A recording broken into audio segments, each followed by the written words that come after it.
Hi. ഞാൻ ഇടയ്ക്ക് പൊന്നൂസിനോട് ചോദിക്കാറുണ്ടേ, മോൾക്ക് വലുതായി കഴിഞ്ഞാൽ ആരാകണം എന്ന്. അത് ഇടയ്ക്കിടയ്ക്ക് ചോദിക്കാറുണ്ട്.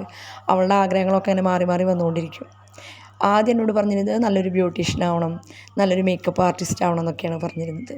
കുറച്ചും കൂടി വലുതായപ്പോൾ അവൾ എന്നോട് പറഞ്ഞു നേഴ്സ് ആവണം, പിന്നെ ലാബ് ടെക്നീഷ്യൻ ആവണം, എക്സ്റേ ടെക്നീഷ്യൻ ആവണം. അങ്ങനെയൊക്കെ ഓരോരോ ആഗ്രഹങ്ങൾ മാറി മാറി വന്നുകൊണ്ടിരിക്കും.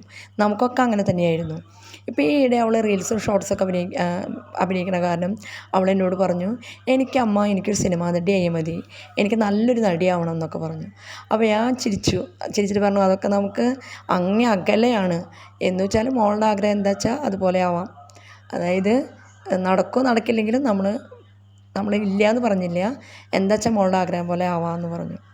പക്ഷേ ഇപ്പോൾ നമ്മുടെ മനസ്സിലുള്ള വിഗ്രഹങ്ങളൊക്കെ തകർന്നടിഞ്ഞ് വീണുകൊണ്ടിരിക്കുകയാണ്. സിനിമാ ലോകം എന്ന് പറഞ്ഞു കഴിഞ്ഞാൽ നമ്മളെല്ലാവരും ഒരുപോലെ ആരാധിക്കുന്നൊരു ലോകത്തുള്ളവരാണ്. നടന്മാരായാലും നടികളായാലും നമ്മൾ ചെറിയൊരു വേഷത്തിൽ അഭിനയിക്കുന്നവരായാൽ പോലും അത്രയ്ക്കും നമുക്ക് ആരാധനയാണ് അവരോടൊക്കെ, അല്ലേ?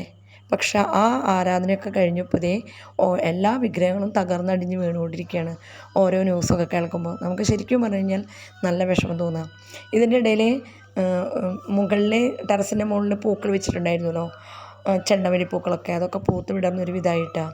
ഇതിപ്പോൾ സുജിതയാണ് റോട്ടിൽ കൂടെ, അവൾ ഹരിതകർമ്മസേനയിൽ വർക്ക് ചെയ്തിട്ട് തിരിച്ചു വരികയാണ്.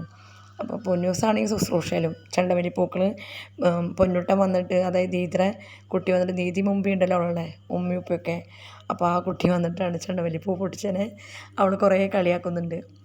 അപ്പോൾ എല്ലാവരും വീഡിയോ ഒക്കെ ഇഷ്ടപ്പെട്ടു എന്ന് വിചാരിക്കുന്നു. വീഡിയോ ഇഷ്ടപ്പെട്ടെങ്കിൽ എല്ലാവരും സപ്പോർട്ട് ചെയ്യണം, എല്ലാവരും ഷെയർ ചെയ്യണം, സബ്സ്ക്രൈബ് ചെയ്യണം. നന്ദി.